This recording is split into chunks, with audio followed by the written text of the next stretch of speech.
Good evening, and welcome to This Is Your Life.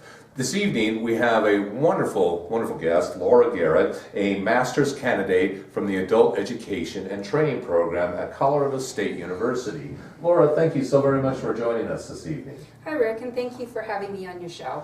So Laura, you've been a professional counselor for some time now. What has made you decide to go into the AET program? Well, I have been a professional counselor for the past 24 years, and I've worked with a very intense population. And so being that counseling is quite a high burnout profession, I decided it was time for me to explore augmenting my career path. And so you decided to become an educator? I did originally decide I wanted to go into training and education, as I have been in private practice for the last 7 years and felt I've reached the top of my profession and that training would be the next logical step. Have you had much experience as a trainer prior to this program? Minimal and with little success. You see, I've conducted 2 trainings prior to this program. One was for teachers in a school district, teaching them the difference in similarities and symptoms between ADHD, bipolar, and post-traumatic stress disorder so that they wouldn't be so quick to label their students. The other training that I conducted was for employees, teaching them conflict resolution skills and stress management skills in the workplace. But as I said, they did not go very well because I have not had much experience in teaching, so I just went with a teacher-centered approach, gathered a collage of information, didn't have clear objectives in mind, overwhelmed myself as well as the participants with the hopes that they would be able to implement any of the information that I provided in their daily lives. So what has been your experience with the AET program? Turbulent at best, but I have grown both personally and professionally. How so? Well, when I first began the AET program, it really was my intention to become a trainer, but I really have a lot of interest, and so I'm easily taken off course. When I started in the fall, we took a methods class, which was great because it taught me different methods and strategies on how to better conduct my trainings from a learner-centered approach, which took a lot of pressure off of me. I learned that it was okay to put tables and circles and that participants could actually interact with each other. Also during that course, I created my philosophy statement on teaching, or my teaching philosophy paper, which interestingly enough has not changed over the last 2 years. I still believe in a learner-centered constructivist approach, I just now know how to execute it. However, the other course that I took during the fall semester was an adult education class, and that in conjunction with an opportunity to apply for an internship threw me completely off course. So, well, how did these 2 events impact your change in your direction on your career path? Well, during the adult education course, we were requested to do an agency visit. And at the same time, an internship position became available in the biology department for an academic advisor. Well, I had always wanted to be an academic advisor as I really liked the university setting, and I thought it would be a great opportunity since I was already in the program to explore that career possibility. So I decided for my agency visit, I would meet with the head of the academic advisor in the psychology department. Well, intrigued with the information that I gathered, I did decide to apply for the internship and I began working as an academic advisor in the fall or October of 2012. So now you're going to be an academic advisor instead of training. Well, that was the plan. However, that passion was very short-lived. You see, this is a career I should have explored about 15 years ago. As I've mentioned, I work with a very intense population, and so I found myself becoming quite bored and understimulated. I also realized this was not going to be very financially prosperous, and having been an entrepreneur for the last 7 years, realized that I probably would not work well with somebody else.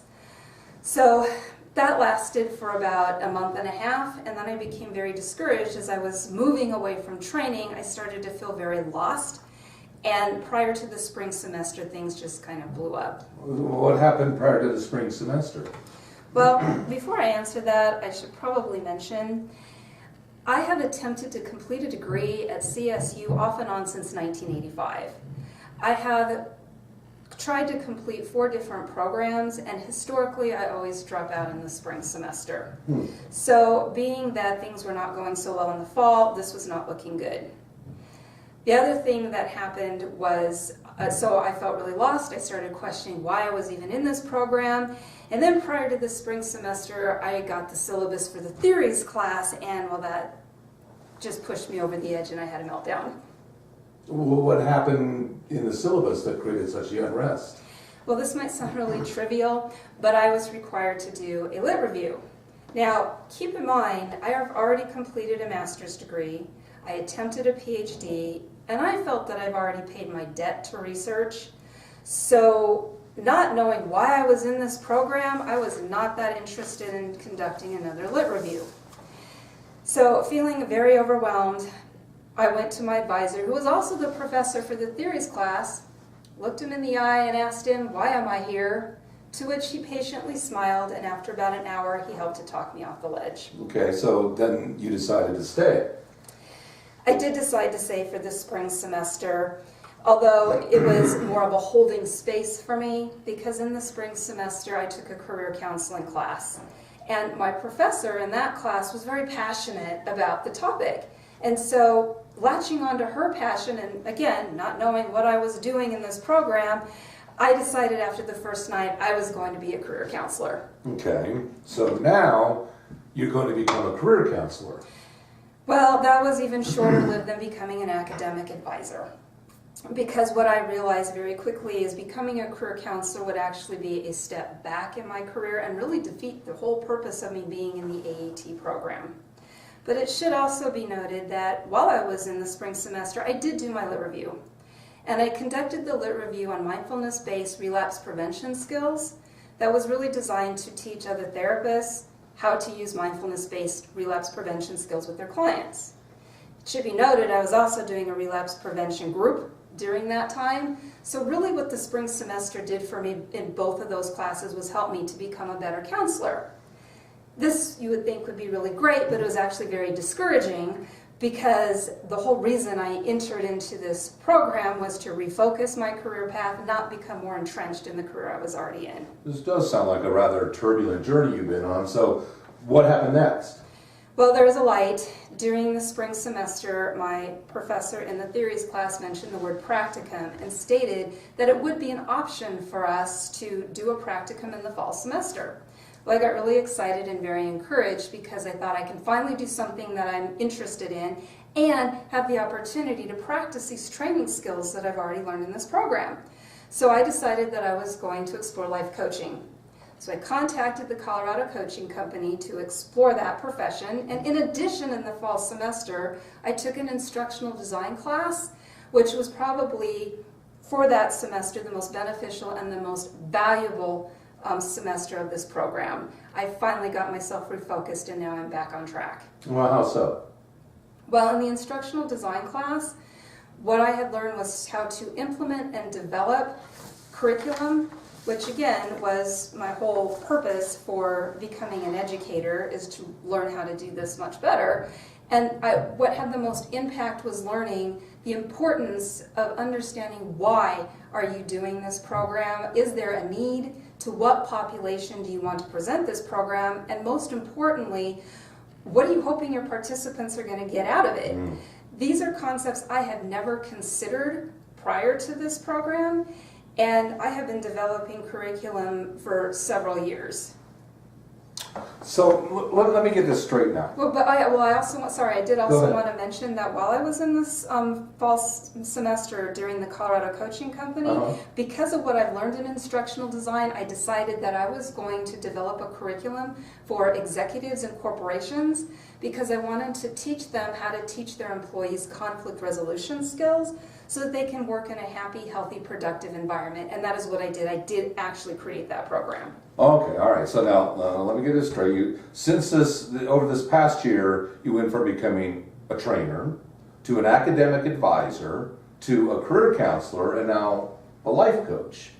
Well, have you decided what this degree is going to do for you and how it's going to help your future goals? Yes, actually, I have now come full circle and I do want to become a national trainer. One of the things that did happen to me during the fall semester while I was developing this curriculum for executives is I had this grand epiphany. I have no desire whatsoever to work with executives and corporations, And what I realized is I spend most of my time focusing on what I don't want, which tends to get me way off course, and I just try and make it work anyway. And what I realized is that I need to try and focus on what am I passionate about? And what I'm really passionate about and what I'm really good at is relationship skills training. I have worked with hundreds of couples and individuals who struggle with relationship skills, and so I became very excited and very passionate, and interestingly enough, I have been consistent with this career path for the last 7 months. Okay, so now what are your plans once you graduate? My plans once I graduate is I have already developed a 9-hour, day-and-a-half relationship skills training that I intend to present to both the general population in addition to other therapists to teach them how to teach their clients relationship skills. I've also started to write a book. I am on chapter 2, and I've hired an editor for relationship skills. And I have submitted a proposal to PESI, which is a nonprofit organization that provides trainings for therapists and other healthcare providers around the country. They have asked me to do a 2-hour webcast that, if that all goes well, they would like me to do a 1-day training in the fall.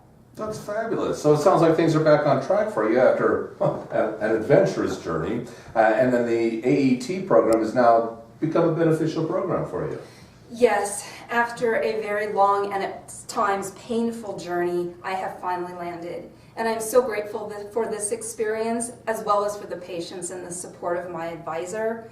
This has really, truly been a growing experience, both personally and professionally, over the last 2 years. Well, that's great. Well, that's what education is all about, is to grow personally and professionally and to find yourself in the process. Well, Laura, we are out of time now, so I want to thank you so very much for stopping by and being on This Is Your Life. Again, this is Laura Garrett, our academic master's. Again, this is Laura Garrett, our master's candidate at Colorado State University. And thank you so very much for spending some time with us. We wish you the very, very best of luck in your future endeavors. Thank you, Rick.